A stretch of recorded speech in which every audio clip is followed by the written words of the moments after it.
الرحمن الرحيم وبعد فإن مبنى علم الشرائع والأحكام وأساس قواعد العقائد الإسلام وعلم التوحيد والصفات الموصول بالكلام المنجي عن مذاهب الشكوك وظلمات الباطل. بسم اللہ الرحمن الرحیم. میں نے آپ کو یہ بات بتائی تھی کہ فإن مبنى علم الشرائع والأحکام، یہ در حقیقت کیا ہے؟ یہ وجہ تالیف کا پہلا قضیہ ہے. ایسی تھا. اس کے بعد اعتراض و بعد پر کہ اس کے بعد آنے والی فا، تو اس کا ایک جواب یہ دیا تھا اما کا توہم، دوسرا جواب دیا تھا اما کی تقدیر. ٹھیک ہے. اما کی تقدیر پر یہ اعتراض تھا کہ اما مقدر وہاں پر ہوتا ہے جہاں پر فا کا ما بعد امر یا نہی اور ما قبل اس سے منسوب ہو، تو یہاں پر ایسا نہیں ہے. دوسرا اعتراض یہ کیا تھا کہ اما جو ہے وہ اقتداب کے لیے ہے، فصل خطاب کے لیے ہے، اور اقتداب اور فصل خطاب دونوں کے دونوں وہ فصل اور انقطاع کے متقاضی ہیں، اور واو جو ہے یہ کس کی متقاضی ہے؟ وصل کی متقاضی ہے. تو واو اور اما جمع نہیں ہو سکتے، کیونکہ جو مقدر ہوتا ہے وہ مذکور کے حکم میں ہوتا ہے. تو اس کا جواب یہ دیا تھا کہ اما کے ایک معنی کون سے ہیں؟ اما کے ایک معنی تفصیل کے بھی ہیں، اجمال بعد از تفصیل کے بھی ہیں، خلاصہ گفتگو. ٹھیک ہے نا. تو اجمال بعد از تفصیل کے بھی ہیں، اور اجمال بعد از تفصیل اس میں کسی طرح کا انقطاع اور فصل نہیں ہے، تو لہٰذا اب واو اور اما اس معنی کے لحاظ سے جمع ہو سکتے ہیں. یہ بات کی تھی. ہے ذہن میں؟ ٹھیک ہو گیا. توجہ رکھیں کہ اس کا یہ جواب بھی دیا جا سکتا ہے کہ یہ جو اما ہے اس کو حذف کر کے واو اس کے مقام پہ لایا گیا. یہ بات بھی آپ کو بتائی تھی. یعنی واو اما کے عوض ہے، واو اما کے عوض ہے. تو جب واو اما کے عوض ہے تو اما کو ہٹایا، اس کی جگہ پر واو لگایا. اب یہ جو جمع کرنے والی بات ہے اس کا وہ اعتراض نہیں ہوگا. بھئی یہ جمع نہیں ہو سکتے، واو اما بعد وہ نہیں ہو سکتا، تو اس میں کوئی حرج نہیں ہے. یہاں پر واو کو اما کو ہٹا کر واو کو اس کے مقام پر لایا گیا. یہ اس کی عوض ہے. بات سمجھے؟ یہ دوسرا جواب ہے اس اعتراض کا. اعتراض یہ تھا کہ اما کیا ہے؟ وہ اقتداب کے لیے ہے یا فصل خطاب کے لیے ہے، اس میں اور واو میں مناسبت نہیں ہے، جمع نہیں ہو سکتے. تو اس کے پہلا جواب یہ تھا کہ یہاں پر اما نہ اقتداب کے لیے نہ فصل خطاب کے لیے، بلکہ یہ اجمال بعد از تفصیل کے لیے. دوسرا جواب کہ یہاں پر یہ جو واو ہے یہ اما کے عوض ہے. توجہ ہے؟ یہ جو دوسرا ہم نے جواب دیا نا، اس پر پھر سوال ہوگا. سوال کیا ہوگا؟ سوال یہ ہوگا کہ جو ہے واو کو آپ نے اما کا عوض بنایا، عوض اور معوض عنہ میں مناسبت کا وجود ضروری ہے. بات ذہن میں رکھنا. عوض اور معوض عنہ میں بولو، عوض اور معوض عنہ میں تھوڑا جاگیں گے تو مجھے پتہ چل جائے گا نا کہ آپ سکندری کلاس میں بیٹھے ہوئے ہیں. جی، تو سکندری علماء کی تو ایک بڑی اکثریت ہے نا سندھ کے اندر، تو ہماری کلاس میں ان کا وجود باعث برکت ہے. اس لیے میں کہہ رہا ہوں کہ بھئی آپ تھوڑا توجہ سے بولیں تاکہ وجود کا احساس ہو. ٹھیک ہے نا. تو عوض اور معوض عنہ میں مناسبت کا وجود ضروری ہے. تو یہاں پر مناسبت کیا ہے؟ واو اور اما میں مناسبت تو نہیں ہے. وہی اعتراض ہوگا کیا کہ بھئی اما تو انقطاع کے لیے، فصل کے لیے، واو وصل کے لیے. بات آئی ذہن میں؟ تو آپس میں مناسبت کیا ہے؟ جی، تو سمجھیں اس کا جواب یہ ہے کہ مناسبت ہے. اما بھی تفصیل کے لیے ہوتا ہے عمومی طور پہ، کبھی نہیں ہوتا لیکن ہوتا ہے. واو بھی تفصیل کے لیے ہوتی ہے.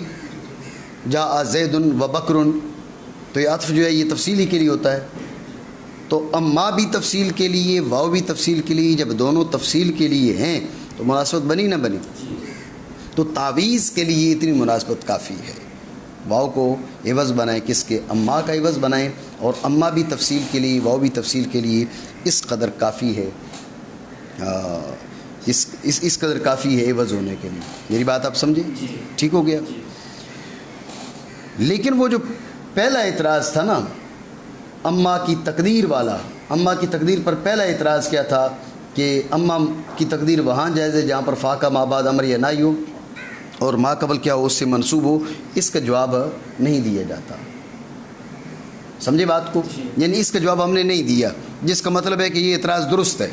تو اب دوسرے اعتراض کے ہم کتنے بھی جوابات دے لیں، یہ جو قاعدہ اور ضابطہ رضی نے بیان کیا ہے، تو جب تک ہم اس کا حل نہیں پیش کریں گے تو یہاں پر اماں کی تقدیر درست نہیں ہوگی. میری بات سمجھے؟ اس لیے ایک اور جواب دیا جاتا ہے. وہ جواب کیا دیا جاتا ہے؟ وہ یہ کہ یہاں پر بعد ہے نا، بعد یہ ہے ظرف. ظرف قائم مقام شرط ہے. یہ بات ذہن میں رکھیں، کبھی ظرف قائم مقام شرط ہوتی ہے. وَإِذْ لَمْ يَهْتَدُوا بِهِ فَسَيَقُولُونَ وَإِذْ لَمْ يَهْتَدُوا بِهِ فَسَيَقُولُ. یہ فَسَيَقُولُون یہ فا ہے جزائیہ اور اذ کے جواب میں آ رہی ہے. اذ ظرف ہے قائم کم شرط ہے، اس کے جواب میں فا آئی. بعد و ظرف ہے قائم کم شرط ہے، فا اس کے جواب میں ہے.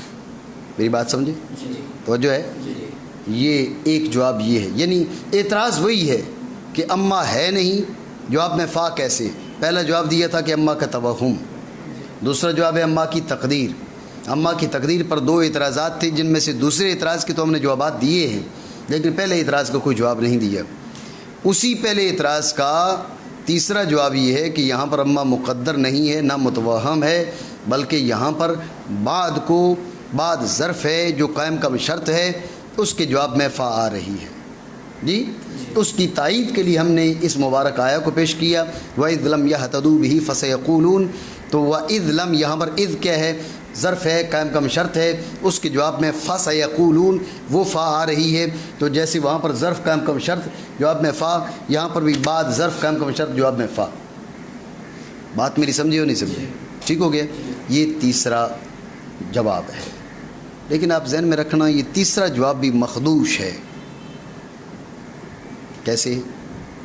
وہ اس طرح میں نے نہیں دیکھا، جن حضرات نے جواب دیا میں نے نہیں دیکھا اس پر کسی نے اعتراض کیا ہو، لیکن میں اس پر اعتراض کرتا ہوں دو وجہ سے.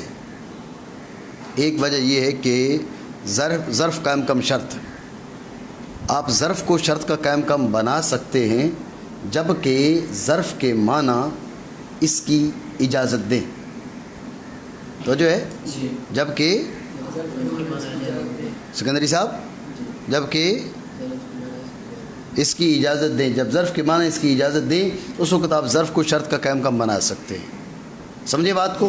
اس وقت آپ اس ظرف کو شرط کا قائم کم بنا سکتے ہیں. تو اذ کے معنی اجازت دیتے ہیں. اذ کے معنی کے بارے میں آپ غور کریں تو اصل شرط میں تعلیق ہوتی ہے. تو اذ کے معنی پر غور کریں تو تعلیق مفہوم ہوتی ہے. جب آپ آؤ گے، دیکھیں جب آپ آؤ گے تو ذہن محتاج ہے نا، ذہن محتاج ہے کسی معنی کا، جواب کا. سمجھ رہے ہو بات کو؟ تو اب یہ ہو گیا، یہ کیا ہو گیا؟ یہ ہے اب اس جب کو، اذ کو آپ شرط کا قائم کم بنا سکتے ہیں، برخلاف کس کے؟ بعد کے معنی میں اس طرح کی زید امر کے بعد آیا، زید امر کے بعد آیا. جب ہم نے بعد بولا تو کسی اور چیز کا متقاضی ہے؟ وہ تعلیق کا شائبہ ہے؟ تعلیق کا شائبہ نہیں ہے. جب میں اذ کے معنی میں تعلیق کا شائبہ ہے، اس لیے اس کے معنی میں تعلیق کا شائبہ ہے، اس لیے اس کو شرط کا قائم کم کیا جا سکتا ہے. بعد کے معنی میں تعلیق کا شائبہ نہیں ہے، اس لیے بعد کو شرط کے قائم کم کرنا غیر معقول ہے، درست نہیں ہونا چاہیے. تو جو ہے چلے ہم مان لیتے ہیں درست ہے، ہم اس بات کو تسلیم کرتے ہیں کہ درست ہے. نیند آ رہی؟ جی صحیح. تو ہم اس بات کو تسلیم کر لیتے ہیں کہ درست ہے. بعد کیا ہے وہ اس کو کیا کرنا، اس کو ظرف شرط کے کام کرنا درست ہے، ہم اس کو تسلیم کر لیتے ہیں، لیکن آپ بات ذہن میں رکھنا کہ یہ جو بعد کے ساتھ فا کا جڑا ہونا ہے نا، یہ انکاری ہے اس بات سے کہ بعد کو آپ شرط کا کام بنائیں۔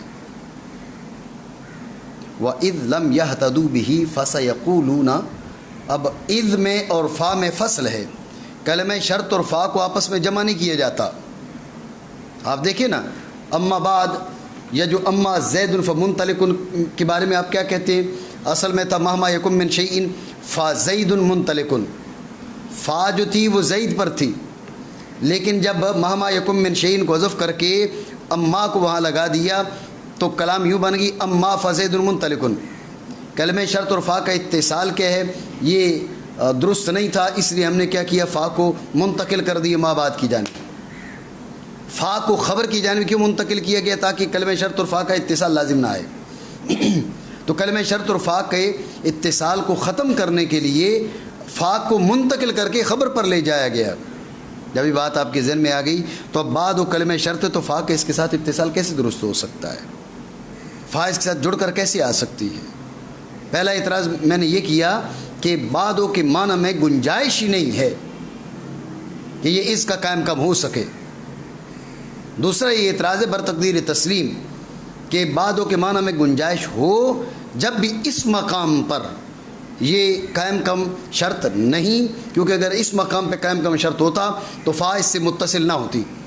فا کے اس سے جو اتصال ہے وہ دلالت کر رہا ہے کہ بعدو قائم شرط نہیں ہے۔ میری بات آپ سمجھے؟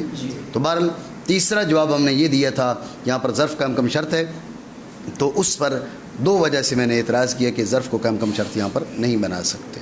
ٹھیک ہے، اور بھی یہاں پر جوابات دیے گئے تو میں سمجھ رہا ہوں کہ اس قدر کافی ہے اس مقام کے حل کے لیے، کیونکہ آپ کو بتایا کہ جو راجح بات ہے وہ یہ ہے کہ اماں کے یہاں پر توہم ہے،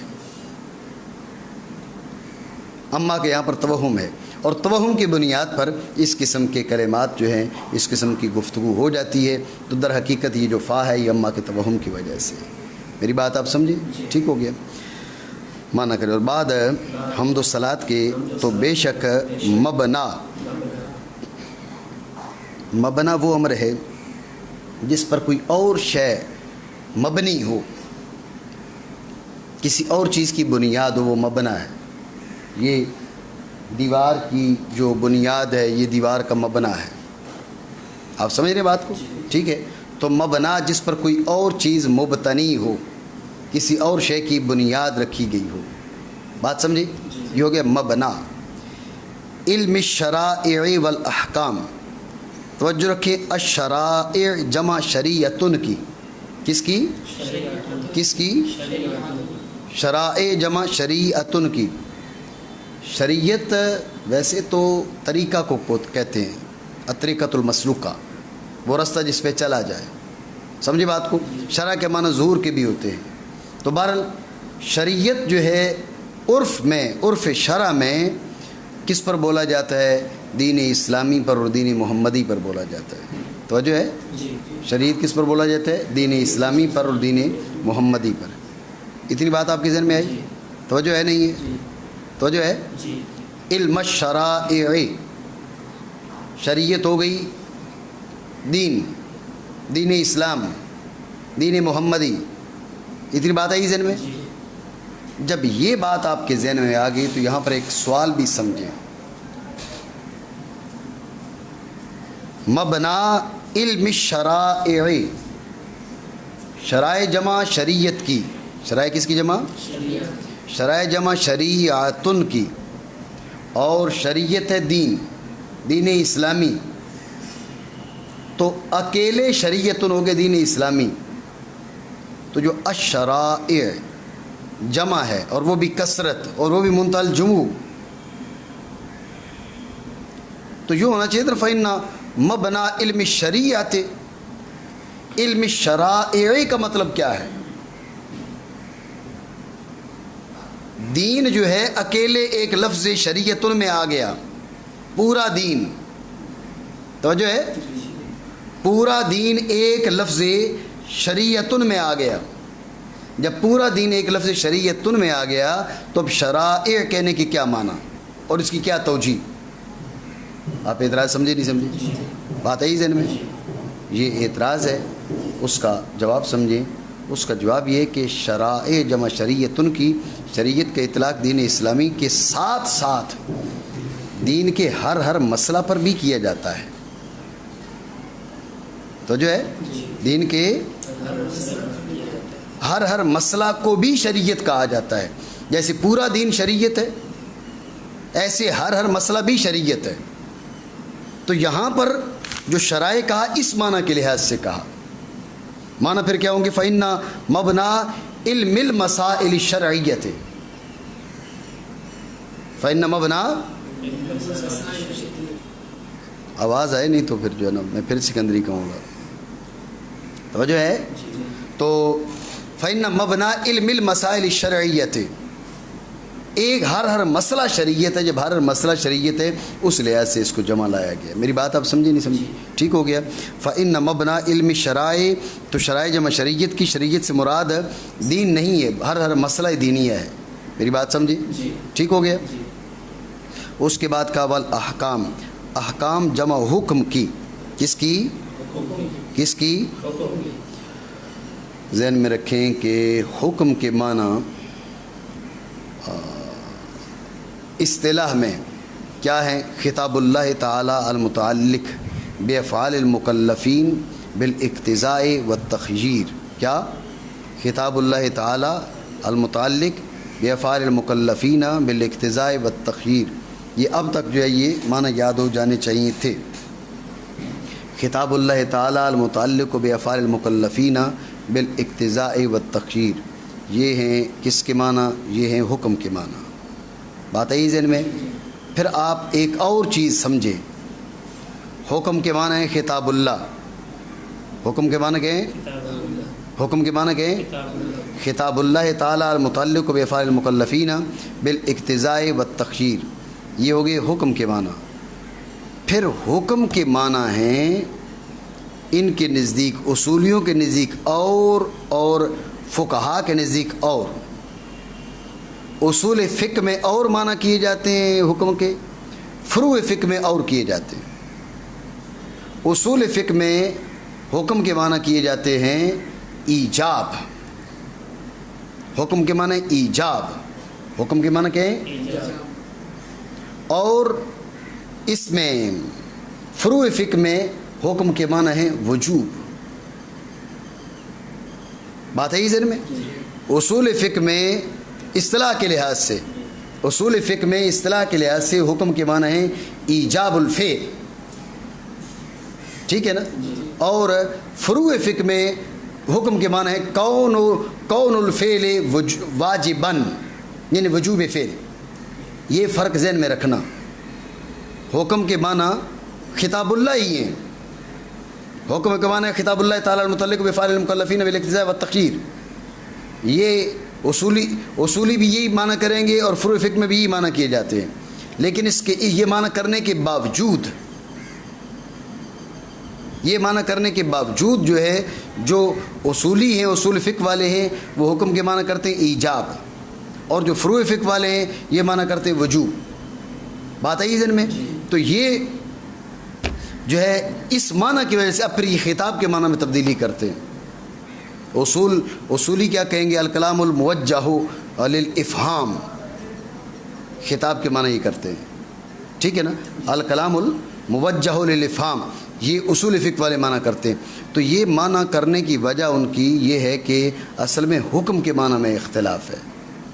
حکم کے معنی یہی ہے خطاب اللہ تعالی المتعلق بافعال المکلفین بالاقتضاء والتخییر۔ ذہن میں رکھنا، حکم خطاب اللہ تعالی المتعلق بافعال المکلفین، ہم نے کہا نا افعال المکلفین، اب وہ خطاب جو ذات و صفات کے بارے میں وہ نکل گیا، وہ حکم شمار نہیں ہوتا۔ وہ خطاب جو افعال مکلفین کے بارے میں ہے وہ حکم شمار ہوتا ہے، جو افعال مکلفین کے بارے میں نہیں ہے وہ حکم شمار نہیں ہوتا۔ میری بات سمجھ رہے ہو نہیں؟ خطاب جو ہے وہ بھی ہے، اب اللہ رب العالمین نے فرمایا اللہ احد، اللہ الصمد، لم یلد ولم یولد ولم یکن لہ کفوا احد، جی یہ بھی خطاب اللہ ہے، لیکن کیا ہے؟ یہ المتعلق بافعال المکلفین نہیں ہے، لہذا حکم نہیں ہے۔ تو جو ہے پھر المتعلق بافعال المکلفین ایک وہ ہے جو خبر سے متعلق ہے، مثلا ایک وہ ہے جو بالاقتضاء والتخییر، ٹھیک ہے نا۔ اللہ رب العالمین نے انسان کی تخلیق کو بیان کیا، ہم نے اس کو ایسے بنایا، ہم نے اس کو ایسے بنایا، یا انسان نے ایسا کیا، یا انسان نے ایسا کیا۔ تو انسانی افعال کا بیان قرآن عظیم میں، انسانی افعال کا بیان قرآن عظیم میں جن میں نہ تقاضا کیا گیا نہ اختیار دیا گیا، وہ بھی حکم شمار نہیں ہوگا۔ یہ بالاقتضاء والتخییر، یہ بھی قید احترازی ہے، بات پہ توجہ رکھنا۔ میں آپ کو یہ بات بتا رہا ہوں کہ حکم کیا ہے، حکم ہے خطاب اللہ، لیکن مطلق نہیں۔ وہ خطاب اللہ جو متعلق ہے افعال مکلفین کے، وہ خطاب اللہ جو افعال مکلفین کے متعلق نہیں، وہ حکم نہیں۔ بعد ازاں وہ حکم جو متعلق ہے، وہ خطاب اللہ جو متعلق ہے افعال مکلفین کے، ان میں سے بعض وہ ہے جو بالاقتضاء والتخییر ہے، اور بعض وہ ہے جو بالاقتضاء والتخییر نہیں ہے۔ ذہن میں رکھنا، بالاقتضاء میں واجب بھی آ گیا اور حرام بھی آ گیا، مکروہ تحریمی بھی آ گیا، فرض وغیرہ یہ سارے کے سارے آ گئے، کیونکہ یہ بالاقتضاء ہے۔ کہیں پر اقتضاء ہے فعل کا، کہیں اقتضاء ہے کف کا، تو جو ہے نہیں ہے جی، تو کہیں اقتضاء ہے فعل کا، کہیں اقتضاء ہے کف کا۔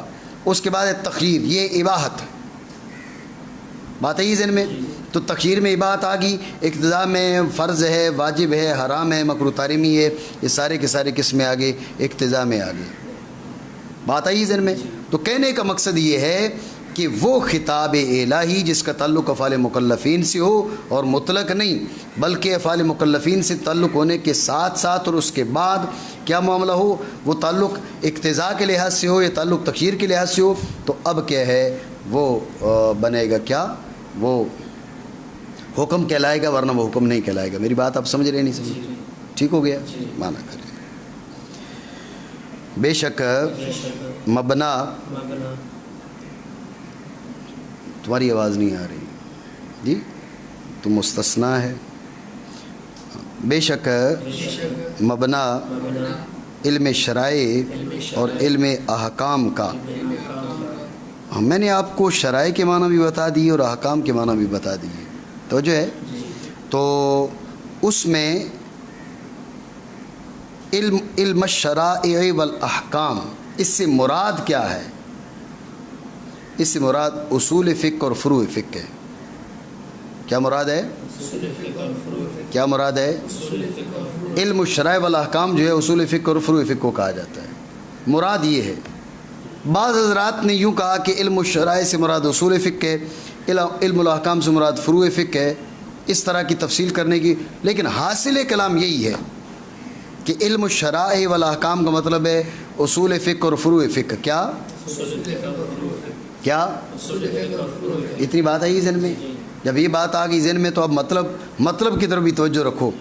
مطلب یہ ہو گیا کہ علم الشرائع والاحکام ہو گیا اصول فقہ اور فروع فقہ، اس کے معنی کیا ہو گئے؟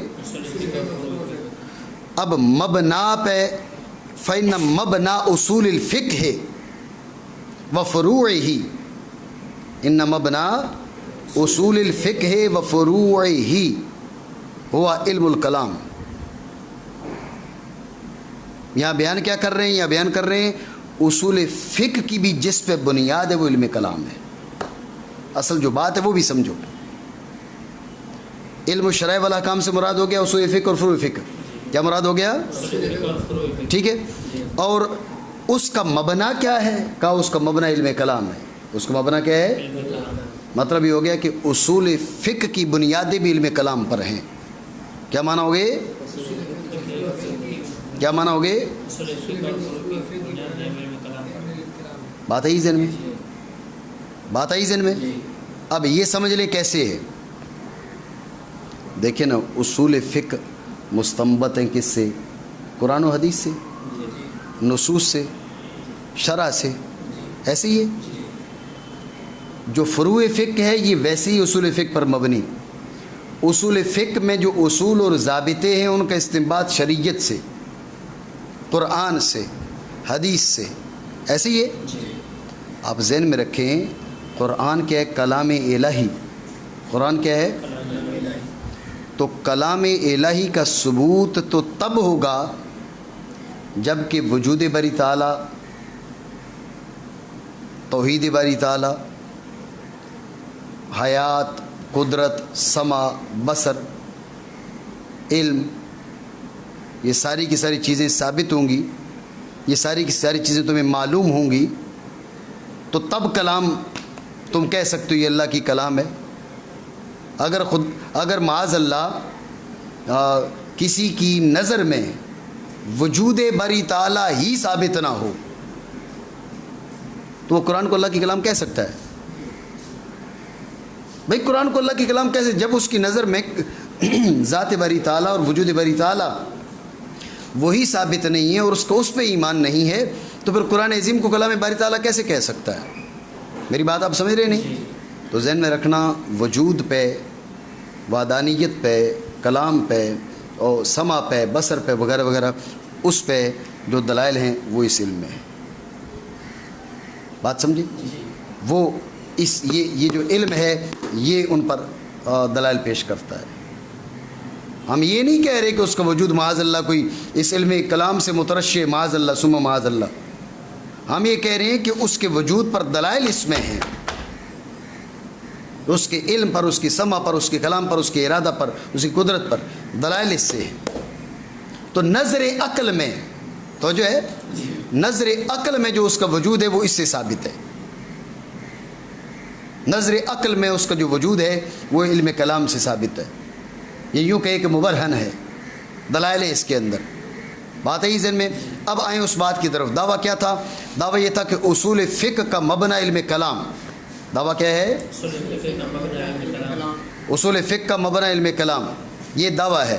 وجہ میں نے آپ کو بتا دی، اصول فقہ وہ ضابطے ہیں جو شریعت سے، قرآن سے اور حدیث سے مستنبط ہیں، اور قرآن اور حدیث پر ایمان کے لیے ضروری ہے کہ وجود باری تعالیٰ پر ایمان ہو، علم باری تعالیٰ پر ایمان ہو، قدرت پر ایمان ہو، کلام پر ایمان ہو۔ اس پر ایمان ہوگا تو اس کے بعد قرآن پر ایمان ہوگا، اس کے بعد حدیث پر ایمان ہوگا، اس کے بعد رسولوں پر ایمان ہوگا۔ اور یہ جو ایمان ہے، اس ایمان کے دلائل اس علم میں ہے۔ بات سمجھے؟ یعنی قرآن و حدیث پر ایمان، اب سمجھنا خلاصہ، قرآن و حدیث پر ایمان موقوف ہے اس پر، ٹھیک ہے؟ یہ موقوف علیہ ہے،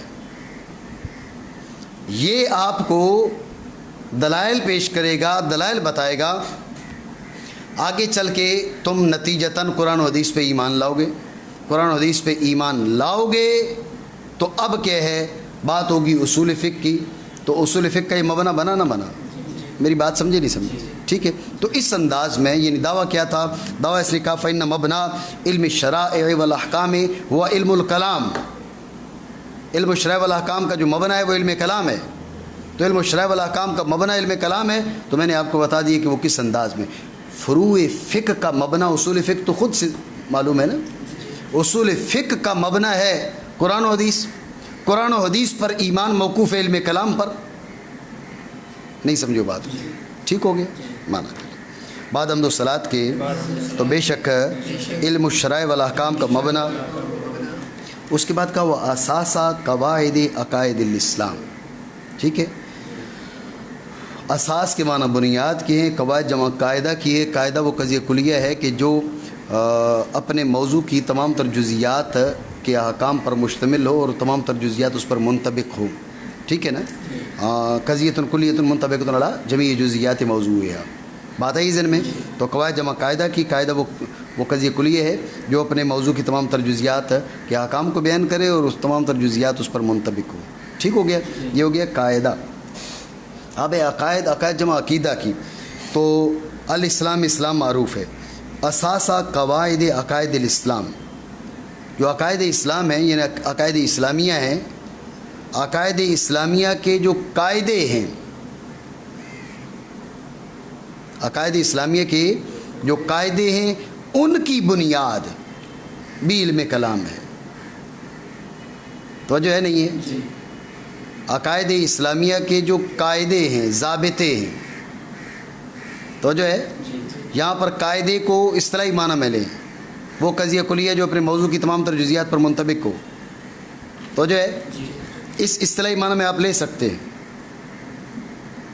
توجہ ہے؟ جی تو عقائد اسلام کے قاعدے کیسے ہیں؟ قواعد کلیہ: کل نقص منفی عن الواجب تعالی. مثلا یہ قاعدہ ہے، کل نقص منفی عن الواجب تعالی. توجہ رکھنا، یہ قواعد کی جگہ پر آئے گا، یہ جو میں نے ابھی بتایا آپ کو. کل نقص منفی عن الواجب تعالی، یہ عقائد اسلامیہ کا قاعدہ ہے. عقائد اسلامیہ کے ہیں: لیس بجسم، لیس بارض، جی، لیس بشبیہ بالخلائق، لیس بعاجز وغیرہ. یہ ساری چیزیں نقص ہیں نا؟ نہیں ہے؟ ٹھیک ہے. تو یہ نقص ہم نے کیا کیا؟ قاعدہ بیان کیا، کل نقص منفی عن الواجب تعالی. قاعدہ کیا بیان کیا؟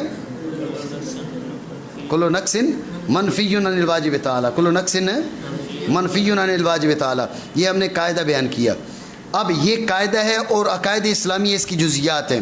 لیس بجسم، کیونکہ وہ جسم یہ نقص ہے، رب سے منزہ ہے. لیس بمرکب، لیس بعرض، لیس بعاجز وغیرہ. بات سمجھ رہے ہو؟ تو یہ ہے عقائد اسلامیہ، ان کا یہ قاعدہ کل نقص منفی عن الواجب تعالی. تو جو ہے اس قاعدے کی بنیاد بھی علم کلام ہے. تو جو ہے اس قاعدے کی بنیاد کیا ہے؟ اب سوال یہ کہ اس قاعدے کی بنیاد علم کلام کیسے ہے؟ تو سمجھیں، اس قاعدے کی بنیاد علم کلام اس لیے ہے کہ علم کلام اس قاعدے پر دلائل پیش کرے گا. علم کلام کیا کرے گا؟ علم کلام کیا کرے گا؟ علم کلام اس قاعدے پر دلائل پیش کرے گا. اس لیے کیا کہا جا رہا ہے کہ جو عقائد اسلام کے قواعد ہیں ان کی بنیاد علم کلام ہے، کیونکہ ان پر دلائل اسی علم کلام نے پیش کرنے ہیں. میری بات آپ سمجھے نہیں سمجھے؟ ٹھیک ہو گیا؟ یہ ذہن میں رکھیں، جب ہم نے قواعد کے معنی کیے وہی معنی اصطلاحی. بعض نے کہا قواعد کے معنی بھی بنیاد کے ہیں لغوی طور پر. میری بات کی طرف توجہ ہے نہیں ہے؟ جی، اساس کے معنی بھی بنیاد اور قواعد کے معنی بھی بنیاد. اب مانو گے عقائد اسلام کی بنیاد، توجہ نہیں ہے؟ عقائد اسلام کی بنیاد، اساس کے معنی بنیاد اور قواعد کے معنی بھی بنیاد. عقائد اسلام کی بنیاد علم کلام ہے. کیا؟ عقائد اسلام کی بنیاد علم کلام ہے. عقائد اسلام کی تو عقائد اسلام کی بنیاد کیا ہے؟ عقائد اسلام کی بنیاد ہے کتاب و سنت. عقائد اسلام کی بنیاد کیا ہے؟ عقائد اسلام کی بنیاد کیا ہے؟ تو کہا کہ عقائد اسلام کی جو بنیاد ہے کتاب و سنت، اس کی بنیاد بھی علم کلام ہے. کتاب و سنت کی بنیاد بھی علم کلام ہے. نہیں سمجھے؟ اب معنی کیا ہوں گے؟ کتاب و سنت کی بنیاد علم کلام ہے. کیا میری بات آپ سمجھ رہے ہیں؟ کتاب و سنت کی بنیاد بھی علم کلام ہے. بات ہے یہ ذہن میں؟ یہ سوال ضرور ذہن میں آئے گا کہ کتاب و سنت کی بنیاد علم کلام کیسے ہے. تو وہ میں پہلے بیان کر چکا کہ بھی کتاب و سنت اپنے ثبوت کے حق میں وہ علم کلام کی طرف محتاج ہیں، اس لحاظ سے کہ بھئی اب وجود باری تعالیٰ پر دلائل ہوں گے، وجود باری تعالیٰ پر ایمان ہوگا، حیات، سمع، بصر، قدرت، ارادہ، کلام وغیرہ. تو اب کتاب اور سنت کا مرحلہ آئے گا. تو کتاب و سنت جو ہے وہ علم کلام پر موقوف ہیں اس اعتبار سے.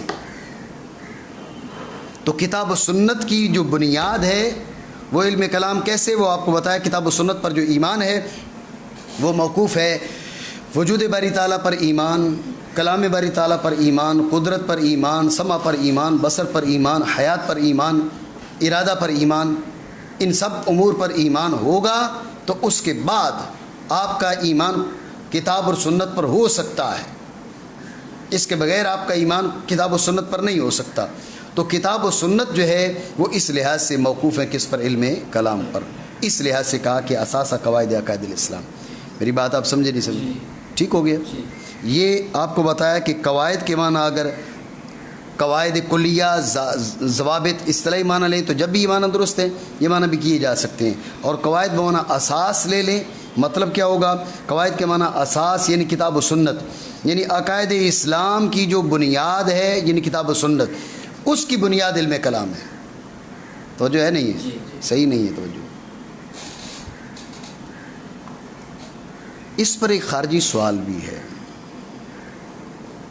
سوال یہ ہے کہ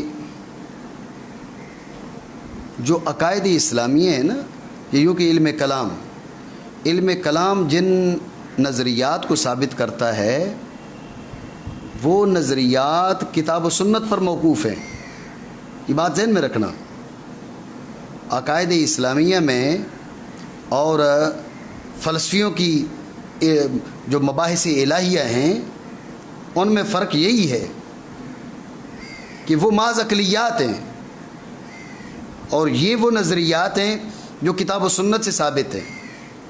تو جو ہے تو اب علم کلام کے بیان کردہ عقائد وہ کتاب و سنت پر موقوف ہیں. تم کہہ رہے ہو کتاب و سنت جو ہے وہ علم کلام پر موقوف ہے.